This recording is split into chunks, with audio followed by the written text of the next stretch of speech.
Comienza Partida Doble, el programa de ciencias económicas por Radio UBA 87.9. En la conducción, Norberto Lema. Coordinación temática y columnas, Andrés López y Oscar Cetrángolo. Producción, Unidad de Comunicación Institucional de la Facultad de Ciencias Económicas de la Universidad de Buenos Aires.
Muy buenas noches, arrancamos Partida Doble, el primer programa de música que habla de economía.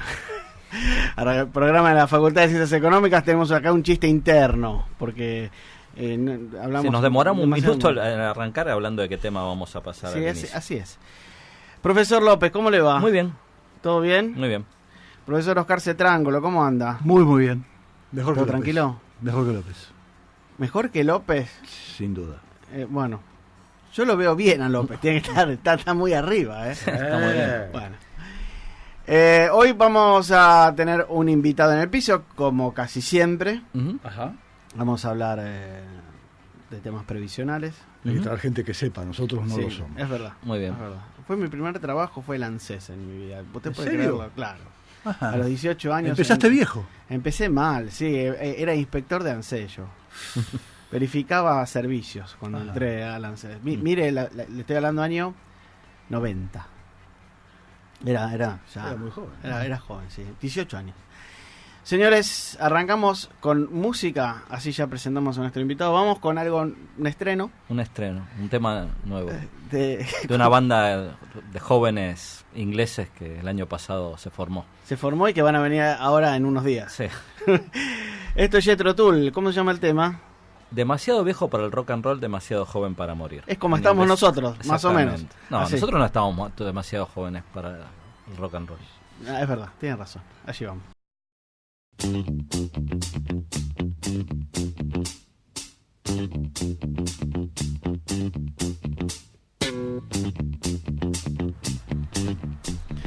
Seguimos aquí en Partida Doble.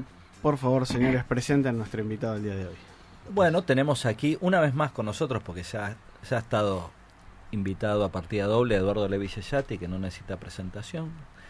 Pero igual presentame. Es en este momento decano de la Escuela de Gobierno, ¿no? de la Universidad de Itela, profesor de nuestra facultad. Decano te hace viejo, te aclaro. Claro, ¿no? Decano Porque suena es una viejo. palabra, Perdóname, pero decano suena viejo. quiere decir el más jovato, ¿no? Porque si vos decís rector, viste, Claro. Rector te hace policía. sí. Claro, decano. Dean te hace calle. Pero decano te hace viejo. En fin. Sí, la puta. Bueno, eso para introducir nuestro Para tema de hoy. introducir Pero bueno, y aparte Eduardo ha conducido un programa en esta radio, Tazas Chinas, ¿no? Tazas Con Chinas. nuestro querido, fallecido hace poco, Javier Fingman. Lo invitamos a hablar de reforma previsional, pero quizás podemos arrancar con 2 minutos de visión general de la economía de acá a fin de año. ¿Así abierto? Pareces un periodista. ¿Cuál te parece, y no sé, decime si cuánto estamos debajo del tipo de cambio de equilibrio en este momento?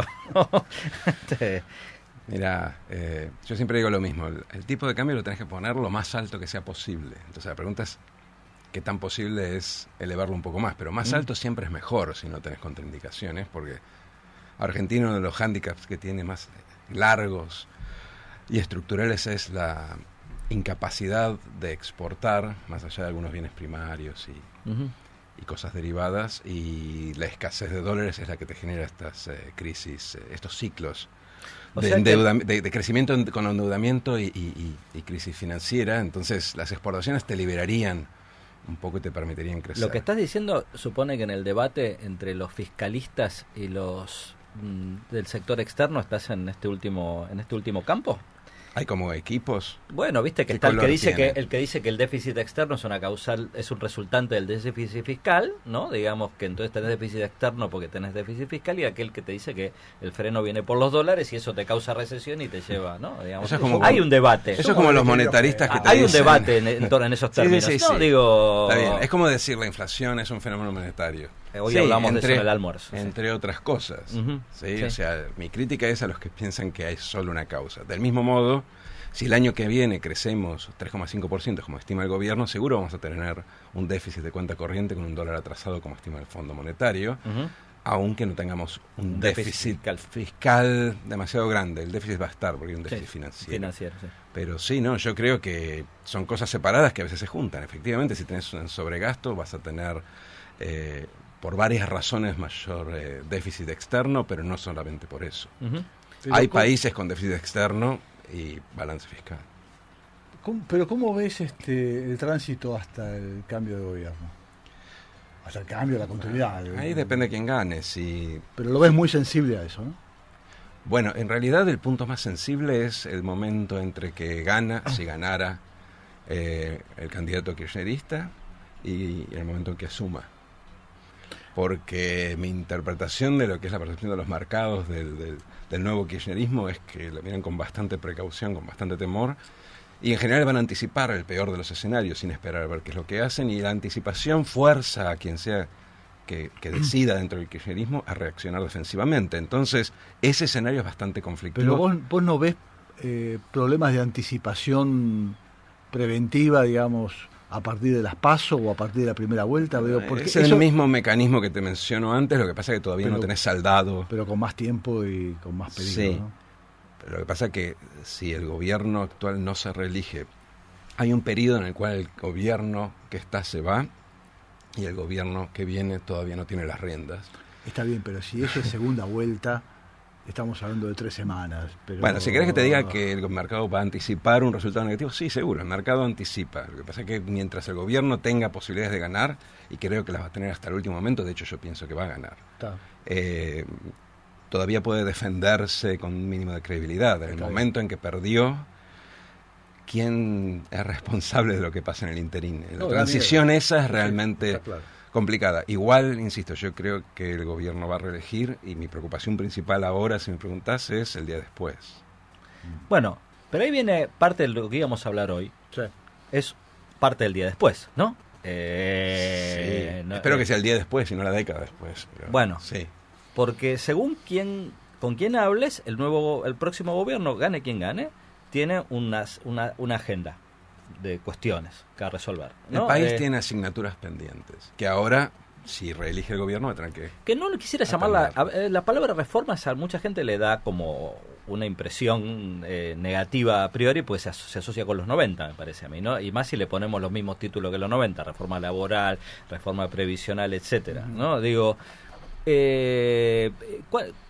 pero hay otra gente, en cambio, que pareciera, no vamos a mencionar quién, pero incluso candidatos presidenciales, algunos candidatos colegas, para ser más preciso, que han downplayed el rol de las reformas estructurales, y eso es para después, y lo importante es recuperar el crecimiento, etcétera. ¿Te parece viable encarar un sendero de estabilización macro sin abordar las reformas estructurales lo antes posible o no? Me parece difícil. En economía no hay ningún estado de la naturaleza con probabilidad cero, pero me parece difícil. Por varios motivos. Primero, porque nosotros tenemos un problema de deuda que todavía, como el gran elefante en el salón, o sea, sabemos que tenemos una deuda que ha crecido y se ha dolarizado, pero tratamos de no mencionarlo para no generar resquemores Claro. o pánicos, pero lo cierto es que Sí. si el año que viene no crecemos, si el tipo de cambio no se atrasa, vamos a tener una cociente de deuda que va a ir en aumento. Y ese nivel de inestabilidad es muy corrosivo porque es la fuente de una corrida financiera, que es muy difícil de contener, mucho más que una recesión. Entonces, las reformas, en alguna medida, lo que tratan es de anclar ese horizonte, o sea, mostrar que en algún momento relativamente cercano vas a estabilizar el cociente de deuda. La estabilización fiscal no es necesariamente el déficit primario, sino la capacidad de poder servir tu deuda y mantenerla en niveles de producto relativamente estables. Las reformas, muchas de las que se hablan, no tienen un impacto inmediato, pero te aseguran que de acá a 5 años la cosa no se deteriora. Entonces, yo creo que tenés que hacerlo, no es lo único, obviamente tenés que crecer, pero sin las reformas y con este costo financiero externo es muy difícil crecer. Entonces, pues, un poco el huevo y la gallina. Más que ajustar para postergar las reformas, yo creo que tendrías que encarar las reformas para ajustar menos. Okay. Y para bien o para mal, lo que hay que mirar es el déficit financiero y no el primario, porque a lo mejor bajo ciertas circunstancias te baja la tasa de interés y tenés un efecto tal vez más importante que la baja del primario. No, pero, sin duda. Sí. Bueno, tenés que jugar todas las... Tenés que reducir, tenés que convencer a los... no te olvides que los problemas de deuda, casi exclusivamente, salvando algunas ocasiones, yo creo que el único que conozco es el de Correa en Ecuador, los problemas de deuda, los defaults, son siempre incapacidad de pago, no voluntad. No tenés que mostrar la voluntad de pago. Claro. Creo que incluso el kirchnerismo mostró voluntad de pago y entró en default técnico por una cuestión exógena. Sí. Entonces, lo que tenés que mostrar es que tenés capacidad de pago. Hoy, no digo que tenés un problema que no tiene solución, pero claramente hay dudas sobre tu capacidad de pago. Las reformas apuntan, entre otras cosas, a garantizar o a mejorar la percepción de capacidad de pago. Entonces ya, aunque más no sea por eso, me parece que es una condición necesaria para el crecimiento. Y hay otro argumento, que es la oportunidad de poder hacer reformas de este tipo.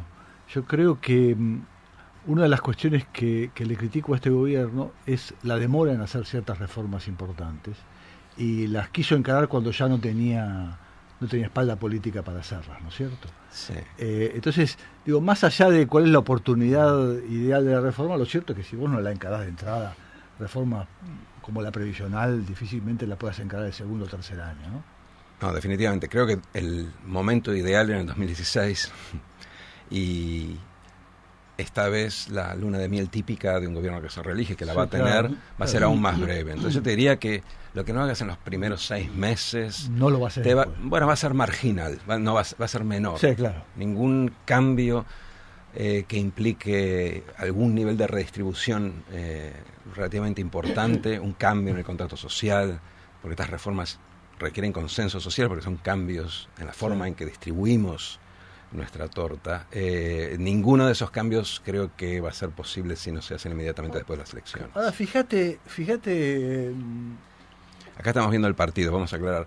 Oscar está mirando. Oscar se quedó mudo porque hay un gol del Cruzeiro. Oscar está secándose las lágrimas. Le volvió el aire al cuerpo, como se dice. Ok, bueno, sigamos. Podemos seguir. Sí. ¿Qué estaba diciendo? Bueno, no. No, pero fíjate, ¿cuál es tu percepción? Porque vos estuviste muy cerca de estas discusiones durante los últimos años. El gobierno arrancó en el tema previsional con un diagnóstico bastante claro. Tal vez, digamos, si a mí me preguntás un área en donde de entrada marcó la cancha bien marcada, fue cuando estableció la PUAM, ¿no es cierto? La PUAM creo que fue un hecho clarísimo de a qué dirección tenía que ir la reforma previsional. E incluso anunció que iba a llamar a la comisión, y ahí se quedó.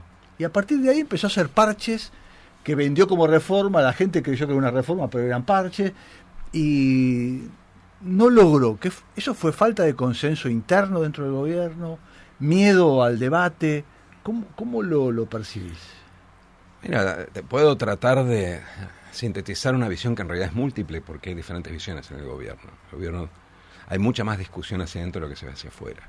Pero me da la sensación de que lo que sucedió fue lo que llamarías, parafraseando una expresión de economista, la dominancia política. Vos, a mediados del 2016, cuando tenías que haber introducido la reforma previsional junto con la ley de reparación, de manera de decir, bueno, por un lado reparo, doy algunas cosas, por el otro lado me aseguro la sostenibilidad, estabas en recesión, una recesión que muchos en el gobierno no esperaban, porque esperaban que hubiera un boom de inversiones que nunca se materializó y que nunca se materializa en Argentina. La verdad no recuerdo cuando ha habido un boom de inversiones. Claro. Con Y Frondizi. entonces, está bien, pero uno. Sí. Entonces, y aparte a con la guita regalada, así que digo. Por eso, digamos, cuando yo escucho hablar del boom de inversiones, siempre compro algún seguro. Pero el punto que quiero hacer es que a mediados del 2016, con esa recesión y la elección de medio término acercándose, el gobierno prefirió patear para adelante todo lo que pudiera ser piantavotos y dio sin ajustar, o sea, dio la reparación, pero se guardó la reforma para 3 años después, porque en la ley de reparación hay que aclarar que establece el llamado a un consejo de expertos y luego mandar una propuesta al Congreso para que se discuta. Ahora, Perdóname, perdón.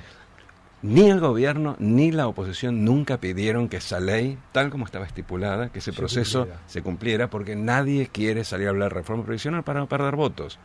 Y esa es la respuesta a tu pregunta.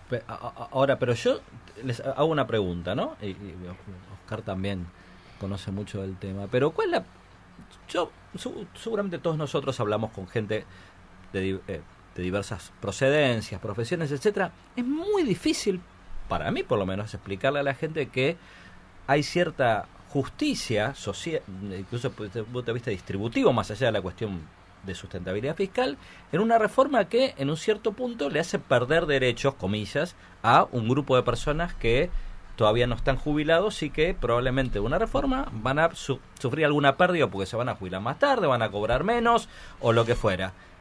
¿Cómo se lo explicamos esto a la sociedad? ¿Hay una manera de explicarle cuál es la lógica detrás de esta reforma?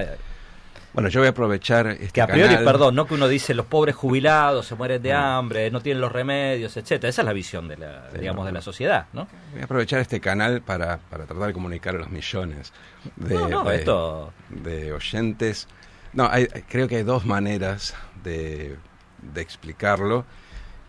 Uno tiene que ver, porque es uno de los malentendidos, con el tema de los derechos adquiridos. Cuando uno hace una reforma, no es que le está sacando nada a los jubilados, la reforma per se. Después puede hablar de otras cosas, pero la reforma per se no toca derechos adquiridos. El jubilado es, en este país, parafraseando el capitán... El ya jubilado. El ya jubilado está indemne, está fuera de discusión.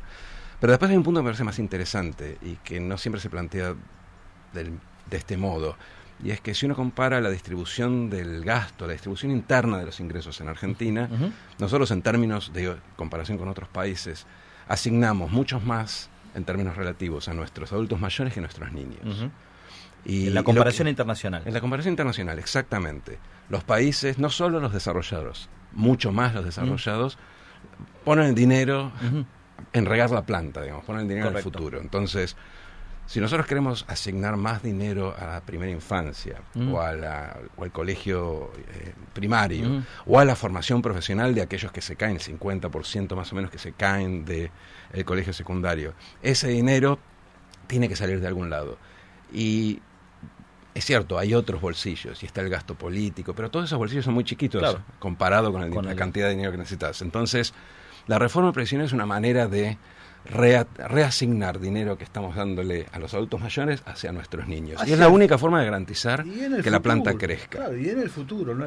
Hay dos cosas. Bueno, apoyando lo tuyo, digo, lo que alguna vez dijimos, digamos, ahí tenemos más del 45% de chicos viviendo bajo la línea de pobreza y hay 6% de adultos mayores viviendo bajo la línea de pobreza. O sea que ahí hay un tema de prioridades que nos estamos olvidando.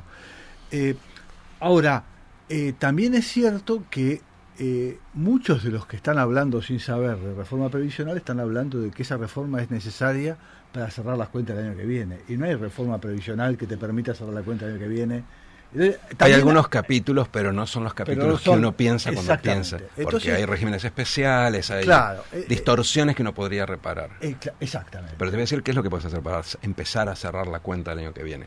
Cuando uno piensa en reforma previsional, piensa en el gasto. Sí.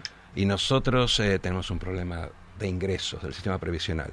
Nuestros nuevos trabajadores, los nuevos puestos de trabajo han sido todos o monotributistas, que tributan poco, o trabajadores informales. Para. Subí el nivel de contribuciones. Subí el nivel de contribuciones. Pero Integrar, o sea, generar Yo- trabajo. a ver, totalmente tenemos formalizar el trabajo. 40 y pico de economía en negro, yo creo que sí, ese 40% No, pretendo. lo que digo es, momento.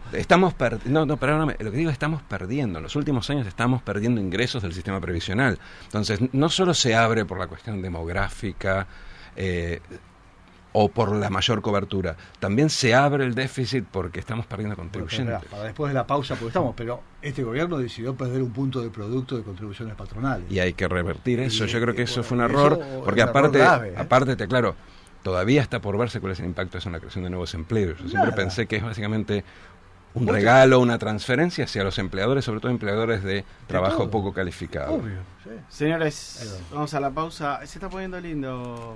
Ahora, en un ratito quiero preguntarle algo. ¿Cómo no? Vamos a la pausa y ya volvemos. Inicio del espacio publicitario. Noticias de la UBA. ¿Dónde, cuándo y cómo? Las actividades de las 13 facultades, el CDC, los institutos, los hospitales, los colegios están en Noticias de la UBA, con la conducción de Geraldine Murisasco. Noticias de la UBA, de lunes a viernes a las 8 por Radio UBA. Fin del espacio publicitario.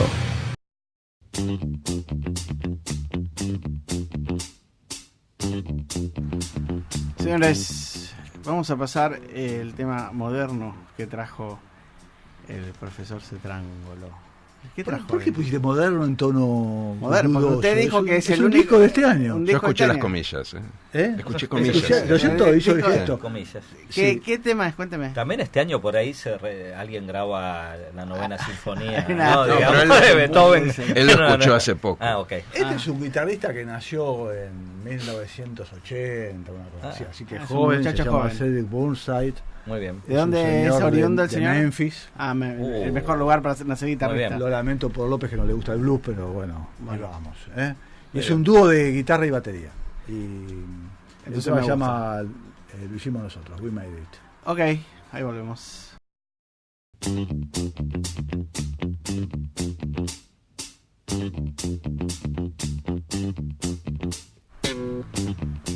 Señores, volvemos aquí en Partida Doble. Quería hacer una preguntilla. Hace un tiempo la gobernadora de la provincia de Buenos Aires se había enojado mucho con la caja previsional del Banco Provincia. Había dicho que los empleados tenían jubilaciones de privilegio, cosa que me pareció a mi gusto un poco desacertado. Lo hemos charlado con el profesor Cetrangolo. ¿Vos tenés algo que ver con el Banco Provincia? No, juro que no, ni una cuenta tengo. Y preguntaba por lo siguiente, porque he hablado con algunos empleados del Banco Provincia y ellos me contaban que durante muchos años a ellos, si bien se jubilaban antes, el descuento del aporte jubilatorio era bastante mayor y tenía una caja propia. Ahora bien, la idea de unificar esa caja, o por lo menos que esa caja sea exactamente igual a la que se lancé, o la edad jubilatoria y todo, ¿con qué tiene que ver?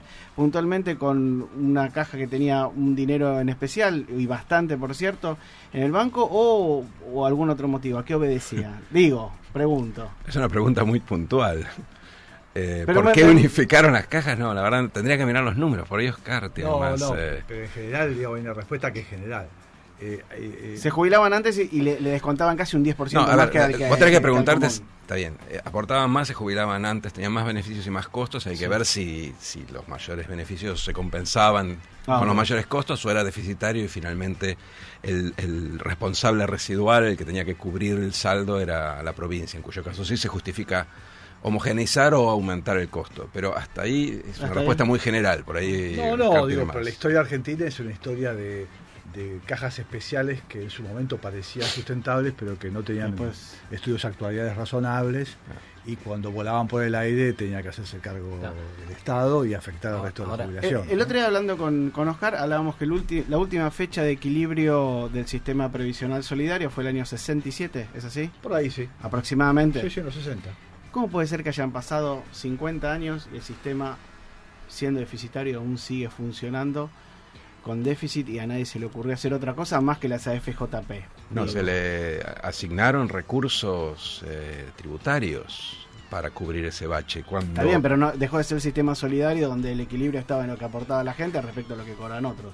Exacto, sí. O sea, hoy operativamente tiene más sentido pensarlo como parte del régimen de seguridad social que debería ser fondeado con recursos generales. No sé si Oscar piensa en eso, pero yo veo el sistema de seguridad social, sistema previsional, perdón, como un seguro para la vejez, como una asignación universal para el adulto mayor, que es, en el caso argentino, proporciona los aportes, pero podría no hacerlo, como en el caso, por ejemplo, neozelandés. Pero el contributivismo basado en que lo que entró por un lado después se usa para pagar por el otro, eso se quebró hace muchos años y después se fue disfrazando con aportes externos. Corregime si me equivoco, pero sí, bueno, es imposible volver a una situación de un sistema cerrado y sustentable. No estoy tan seguro, ¿eh? No, la verdad que no, ahí no coincido. Incluyendo Pero... las moratorias, no, yo lo que digo, a ver. No, porque, ok. Aclaremos dos aclaremos, cosas. Separemos los sistemas, entonces. Primero la historia. La historia... Es cierto eso, pero también es cierto que en los 20 años, o 20 y pico que van, desde el 45 al 67, el sistema dio decenas de puntos de producto de superávit, que no es que se lo robó nadie, como alguna vez propagandaba Perón. Hay un video famoso donde dice se robaron la plata de los jubilados.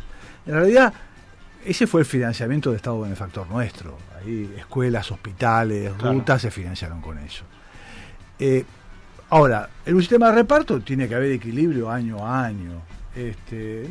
Tal vez la diferencia que pueda tener con Eduardo es que yo creo que hay que separar los sistemas, porque hay que asegurar la suavización del ahorro de aquellos que trabajan y pueden ahorrar, ¿no es cierto? Porque si no, ¿para qué le vas a cobrar una contribución patronal? Ahí, si no hubiera un sistema contributivo, bueno, entonces no tengo que cobrar impuestos al salario. Por eso es que lo que yo digo es que hay que bancarlo, en mi caso, con recursos tributarios generales. Si entiendo, Oscar, vos estás diciendo que el sistema de los que se jubilan habiendo aportado 30 o whatever años, eso puede ser sustentable. Bueno, a ver, lo que no es sustentable es pagar las moratorias. Si vos no tenés moratoria, eso es que la mitad, ¿cuánta gente es? Sí, la mitad, 3 millones y medio. Exacto, la mitad del sistema es contributivo y el resto, si lo sacás fuera del sistema, entonces podés tener déficit. Pero la mitad... Tenés que bancar a todos los que están por fuera, que son los precarios, los informales, que cada vez son más. Acá y en Chile, no te olvides que en Chile hicieron el sistema privado y después tuvieron que enmendarlo porque los únicos que aportaron el 45% de salarios más altos y el resto no tiene ninguna cobertura y vos no podés simplemente decirles, mirá, no aportaste. Entonces es un tema de la informalidad de la economía, este déficit. En gran medida sí, por eso yo sí hincapié en el lado de los recursos, de la informalidad y sobre todo de la alta rotación, de la precarización que hace que vos no aportes tanto. A eso hay que agregarle que no hay un régimen para el trabajador independiente que implique aportar algo proporcional a lo que se recibe. El monotributo debería seguramente modificarse. Si me preguntás, más que reducirlo, yo ampliaría con más categorías y aportes proporcionalmente mucho más altos para blanquear o formalizar a la gente. Bueno, parece que pensar que lo vas a incorporar al sistema de trabajador asalariado con reducción de cargas sociales me parece que es ilusorio. Estamos hablando de varias cosas, ¿no? Digo, el monotributo es un esquema, a mí me parece interesante, pero que se nos fue de madre, y lo cierto es que hoy la penalidad por dejar de ser monotributista es tan alto que nadie quiere dejar de ser monotributista. Pero si vos lograras resolver eso, me parece que hay espacio para un esquema cerrado de aquel que aporta durante 30 años, donde vos podrías cobrar una jubilación, pero nunca el 82%. Ahora, cuando prometés el 82%, ya no tenés nada que discutir. Pero podrías cobrar 50 y pico, algo así. Podrías tener un esquema intermedio para aquel que aporta 20, 15 años a la chilena, que le das un subsidio a aquel que no igual llegó. Te queda el 40%. Y después te queda fuera que te necesitas una prestación universal, sin ninguna duda, financiada por rentas generales. Digo, yo creo que ese esquema es razonable.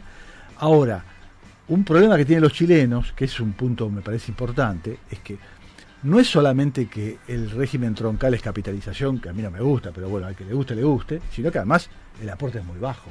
Si vos aportás 10%, no vas a tener una jubilación ni de 55, no, ni de 60, ni más. Mucho menos con estas tasas de interés internacionales. En cambio, si vos tenés un sistema de reparto con 20% de contribución, como tenemos hasta ahora, bueno, 55, 60 por ahí podés pagar. Pero de vuelta, ahí tenés dos problemas. Y en el caso de Chile en particular, el problema que generó la reforma fue que la cobertura era muy baja. O sea, Sí, tenías claro. menos de la mitad de la gente aportando, con lo cual tenías la mitad de la población que iba a llegar a viejo sin ninguna Por eso tenés que tener cobertura. un pilar solidario sin ninguna duda. Sí, claro. Ahora yo hago una pregunta. Bueno, el pilar solidario que vos decís es no tomarlo como parte del sistema previsional contributivo y bancarlo con impuestos. Y sí, bueno. Es al final lo mismo, porque estamos hablando de dinero que es fungible, es Sí, el sector público. Sí, pero ¿sabés cuál es la ventaja que veo ahí? A ver qué te parece.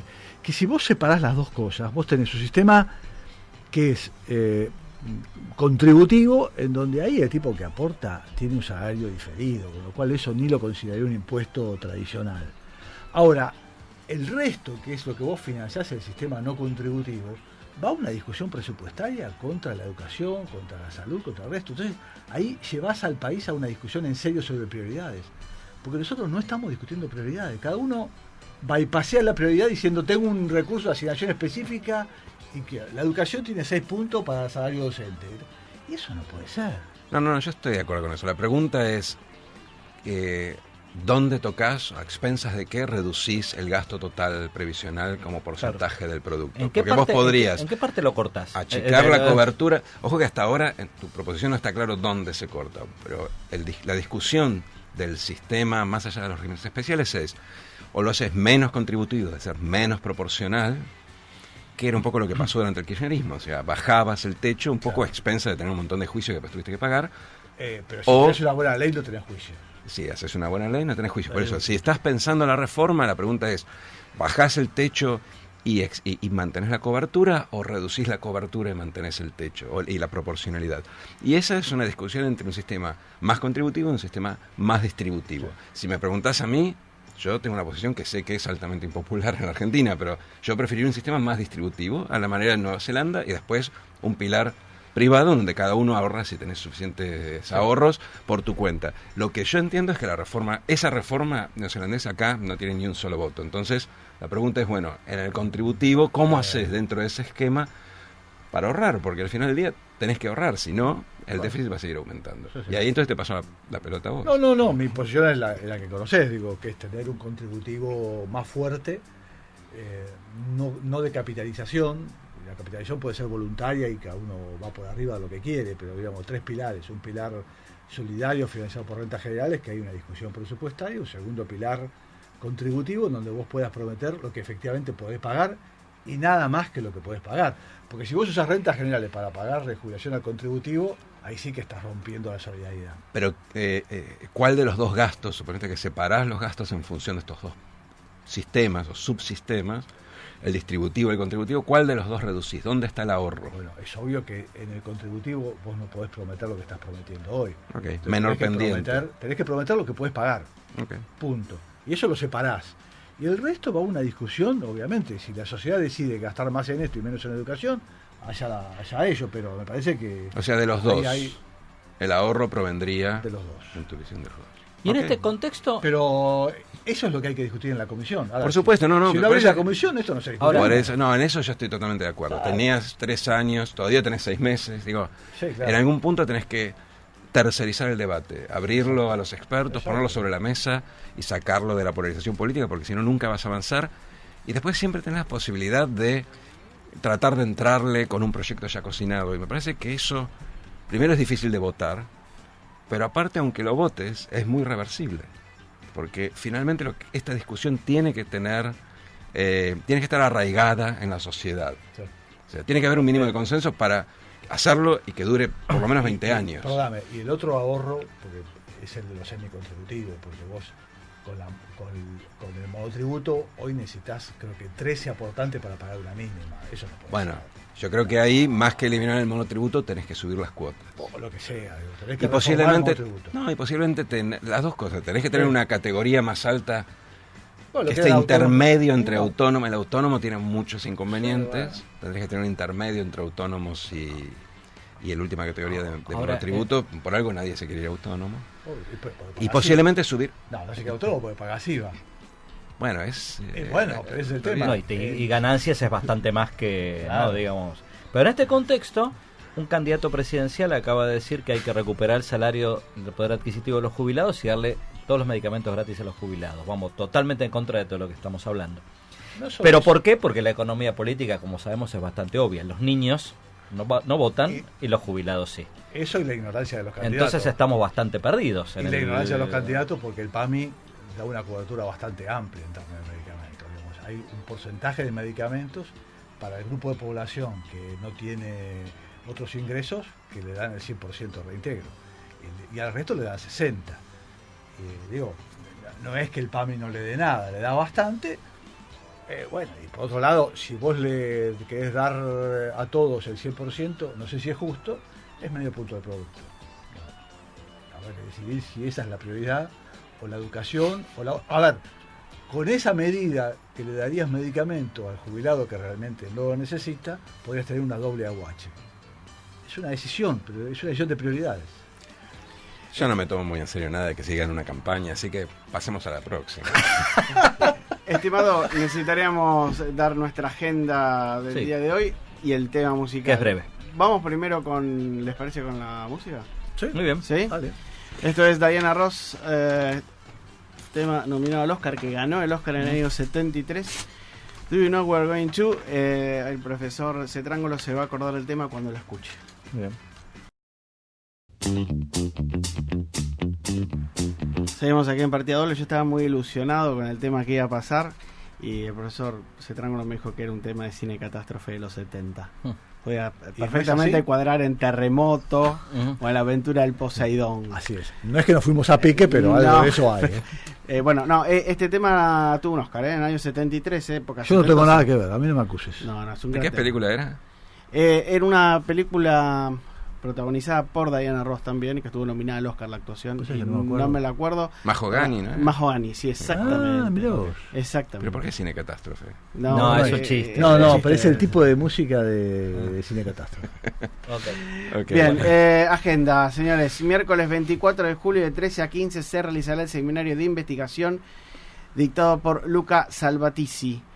Lo organiza el IEP Baires, Instituto Interdisciplinario de Economía Política de Buenos Aires, y la Facultad de Ciencias Económicas de la Universidad de Buenos Aires. Y el jueves 25 de julio, pasado mañana, de 17 a 19 horas, se realizará el taller de Historia de la Teoría Monetaria en el aula 413. Lo organiza el Departamento de Economía de la Facultad de Ciencias Económicas UBA, junto con el IEP, UBA CONICET, y coordinan Daniel Heyman, Saúl Keifman. En realidad el taller hace 8 años que se juntan a hacer historia. Va a cerrar la Con- facultad y van a seguir dando el Van a taller seguir dando en el su taller.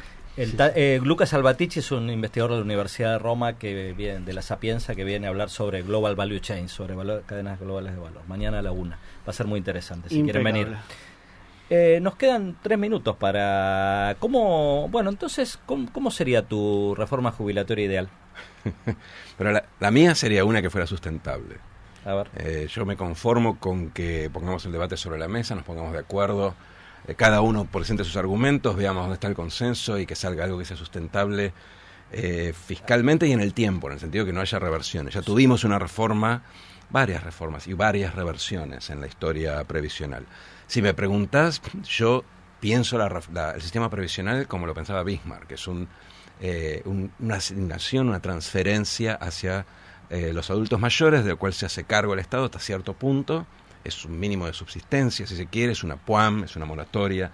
Ese es el criterio con el cual yo lo pienso, y lo pienso financiado por rentas generales. Y el sistema contributivo debería ser voluntario y posiblemente manejado por reglas de mercado, cada uno ahorra por su lado y así se ve. Pero yo entiendo que el consenso en Argentina es un sistema contributivo, la gente quiere recibir en función de lo que aporta, la solidaridad fiscal es algo difícil de vender en nuestro país, y entonces cierro con cualquier reforma, no importa que sea contributiva, en la medida que sea sustentable y permita liberar recursos para asignarlos ahí donde nos hace falta, que es en la formación de chicos y en la formación profesional y en la formación de capital humano, que creo que es hoy, más allá de otras aspiraciones tecnológicas y modernizantes, creo que es hoy el camino más cercano para salir de esta trampa de bajo crecimiento.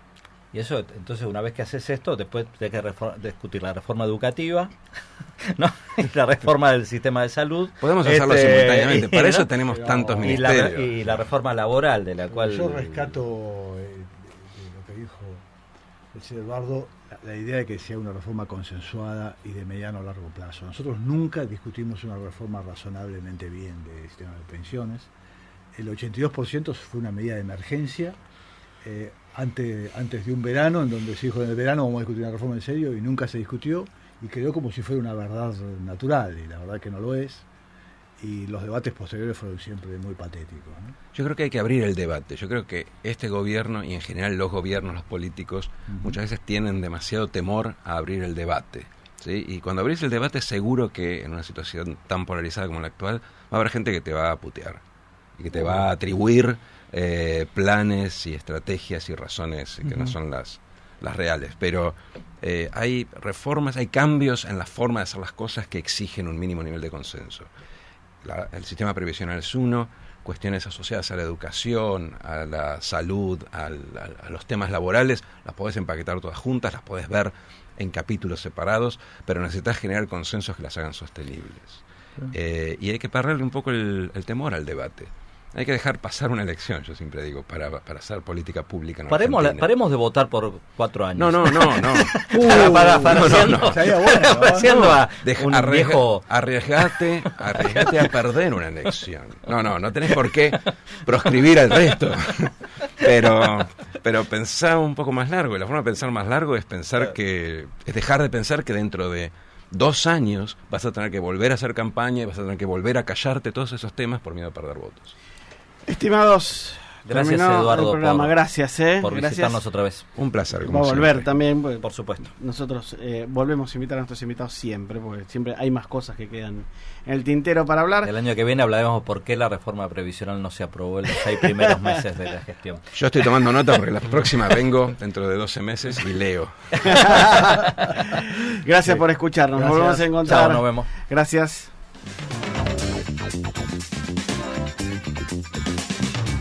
Partida doble, el programa de la Facultad de Ciencias Económicas por Radio UBA.